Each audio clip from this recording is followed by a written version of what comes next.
You ever get that feeling that there's some kind of deeper wisdom inside you? Something that exists way beyond your day-to-day thoughts? Well, today, we're diving into this idea of inner intelligence, a really powerful guidance system that, according to Buddhist philosophy, is it's just waiting for you to wake it up.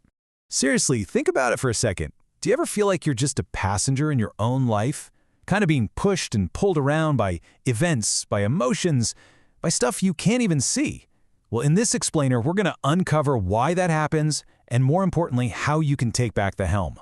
To really get a grip on this whole adrift feeling, the source material we're looking at today gives us this awesome metaphor that we're going to use.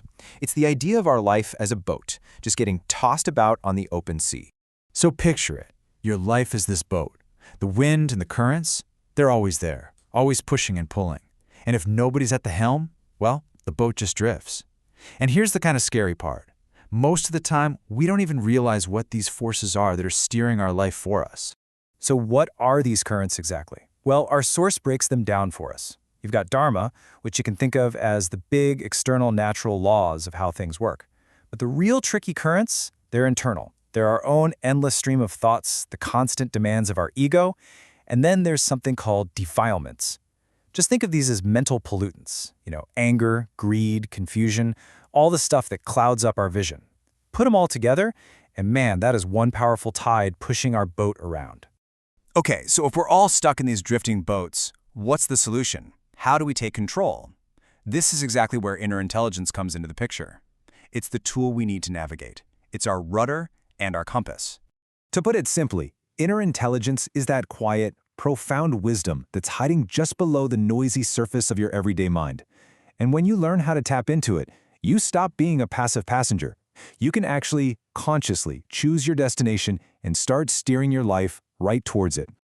And this is where the distinction gets really clear, right? Look at the difference.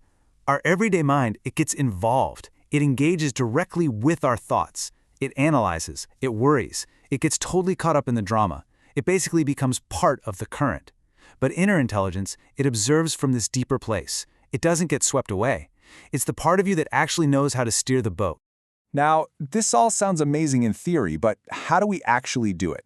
How do we make that shift from the loud, chaotic, everyday mind to our calm, wise inner intelligence? Well, thankfully, the source lays out a process that's surprisingly simple. It all boils down to these 3 steps. First, just relax your body and your mind. Second, find a state of neutrality. No judging, no reacting, just being. And third, and this is the absolute key, you just observe. The whole no-thought thing isn't about violently trying to empty your mind. It's about stepping back and just watching the thoughts go by, without jumping on the train with them. You're shifting from being the thinker to being the watcher. And this is where it gets really cool. When you practice this state of quiet observation, something pretty remarkable starts to happen. You actually start to receive messages from that deeper intelligence. The source material calls these flash insights, and that is the perfect name for them. They're not these long, drawn-out analytical conclusions. No, they are sudden, pure moments of seeing something clearly. They just appear instantly, like a flash of lightning inside you, coming directly from that deeper, observant place.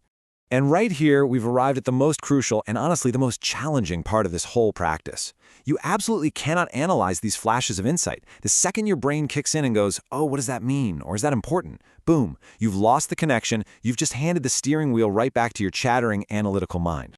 So the real work then is to simply experience these insights. That's it. Feel them. Let them land without needing to slap an explanation on them.